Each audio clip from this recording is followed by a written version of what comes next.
There is a political earthquake tremor shaking the foundations of Nigeria's political class. The former governor of Kaduna State, Malam Nasir Ahmad El-Rufai, is once again in the eye of the storm.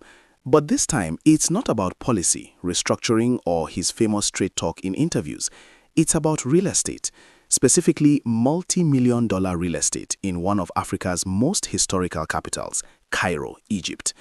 The Independent Corrupt Practices and Other Related Offences Commission, the ICPC, has reportedly traced several high-value assets to the former governor. According to a detailed report by The Cable, these are not just modest holiday homes.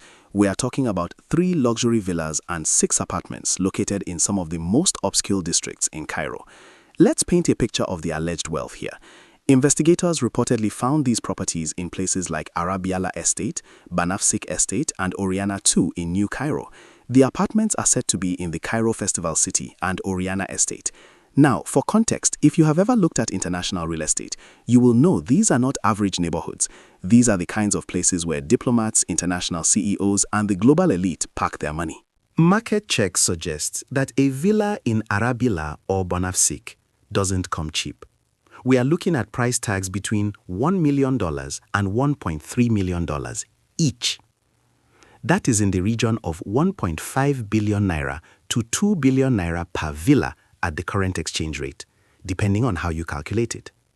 What about the apartments in Cairo Festival City? Those are valued at about $500,000 each. Do the math. 6 apartments at $500,000 each is another $3 million. So, conservatively, we are looking at a portfolio worth somewhere in the neighborhood of $6 million to $8 million. That is billions of naira. Now, the timeline here is crucial. Sources familiar with the probe say these properties were allegedly acquired between 2021 and 2023. Let me repeat that. 2021 to 2023. What was Nasir El-Rufai doing during that period? He was serving as the sitting governor of Kaduna State. He was a public servant earning a governor's salary. This brings us to a massive question of cognitive dissonance, and I want you to think about this and comment below. How does a sitting governor, whose official salary is a matter of public record, acquire assets worth millions of dollars in a foreign country without raising red flags? Let's go to the tape. We have to look at what the man himself has said. In a 2023 interview conducted in Hausa, El-Rufai was very specific. He stated publicly, and I am paraphrasing here, that he owned only one house. It is located on Danja Street in Unguwansaki, Kaduna. He explicitly said, and I quote, "I became the governor of Kaduna State with only one house. I don't have any other house. I didn't build a mansion. I don't even need it." He also made a moral argument. He claimed he did not use public funds to purchase mansions locally or abroad. This was his defense. This was his brand.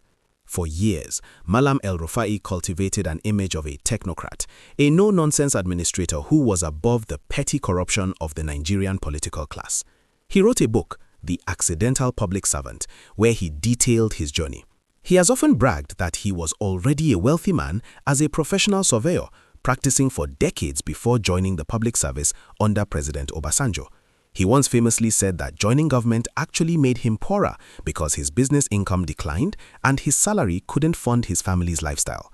So, if these allegations are true, if the ICPC has the title documents, the transfer records, the paper trail linking these Egyptian villas to him during his tenure as governor, then we have to ask a very difficult question. Where is the place of decency and accountability? This is a story about the gap between public persona and private action. It's a story about trust. And speaking of trust, if you trust us to bring you these stories with the context they deserve, do me a favor, like this video, give it a thumbs up. It helps the algorithm show this to more Nigerians who need to know what is happening with their country. And if you haven't already, hit that subscribe button. We are the watchdog for the people. Don't leave yet, we have a lot more to unpack. Now, El-Rufai is not taking this lying down. He is currently in the custody of the ICPC, having been there since February 18th. But before that, it's been a whirlwind. He spent time with the Economic and Financial Crimes Commission, EFCC. He has also been questioned by the Department of State Services, DSS, over a separate matter involving the alleged tapping of the phone of the National Security Advisor, Nuhu Ribadu. That led to a 3-count charge against him. He has fired back legally. He has filed a lawsuit against the ICPC, challenging what he called an unlawful search of his Abuja residence.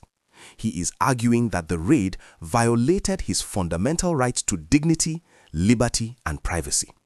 He wants the court to declare any evidence obtained during that search as inadmissible, and he is demanding 1 billion naira in damages for trespass, unlawful seizure, and reputational harm. This is the classic Nigerian political playbook, isn't it?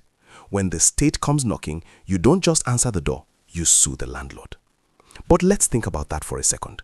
If you were completely innocent, would your first instinct be to sue over the process, or would you be eager to present your documents and clear your name? El-Rufai has also pushed the narrative of political witch hunting. He claims this probe is linked to his association with the African Democratic Congress, ADC, which he describes as the only remaining opposition party challenging the ruling establishment.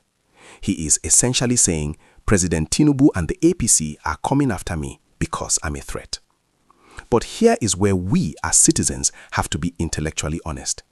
Is this a witch hunt, or is this accountability catching up? The investigation didn't start in a vacuum.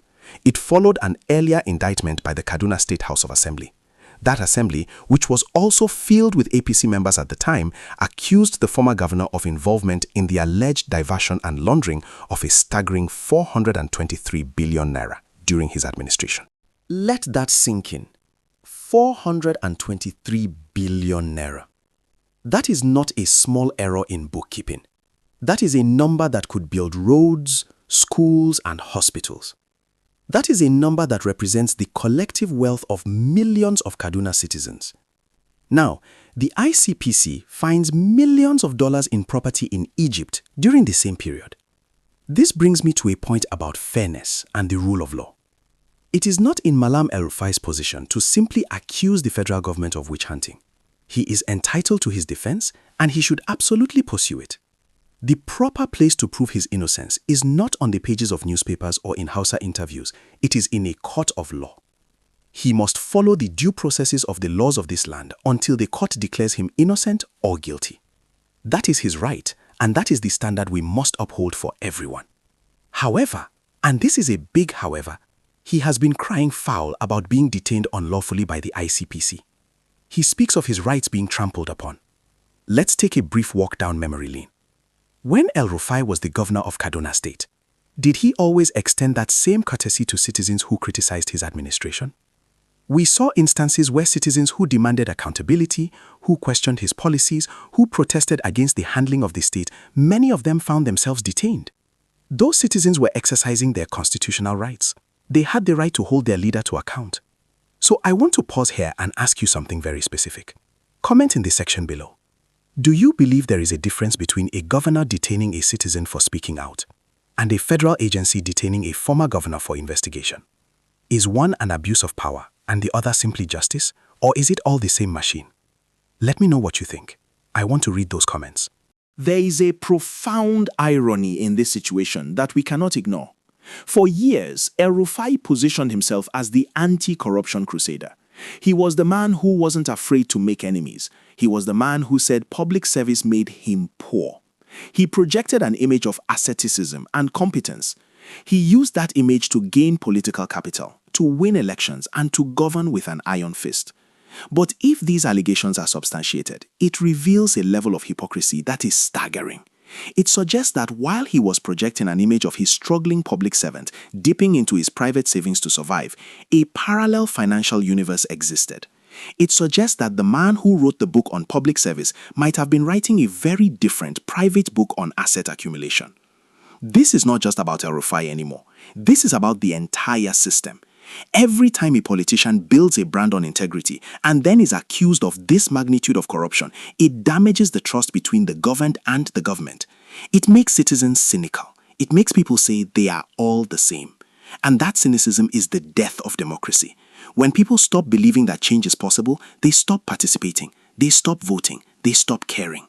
The ICPC, the EFCC, these institutions are imperfect. They can be used as political tools, but they are also the only tools we have to enforce a modicum of accountability.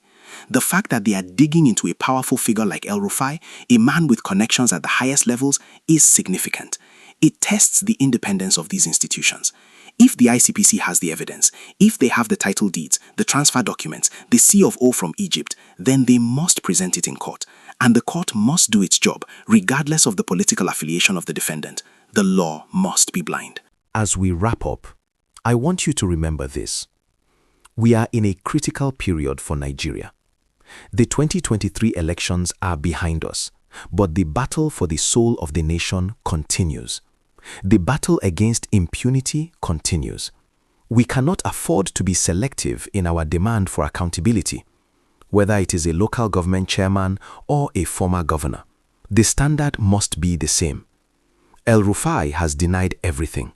He says it's political. He says his rights are being violated.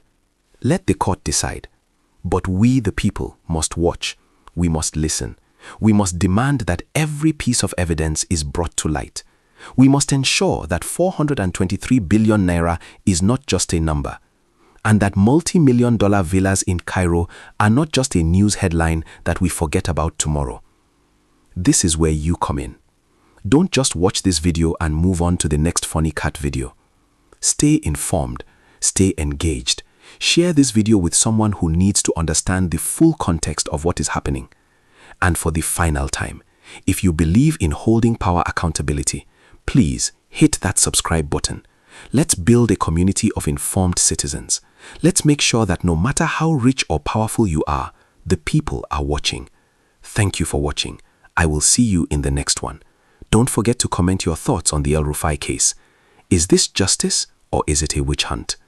Let the discussion begin.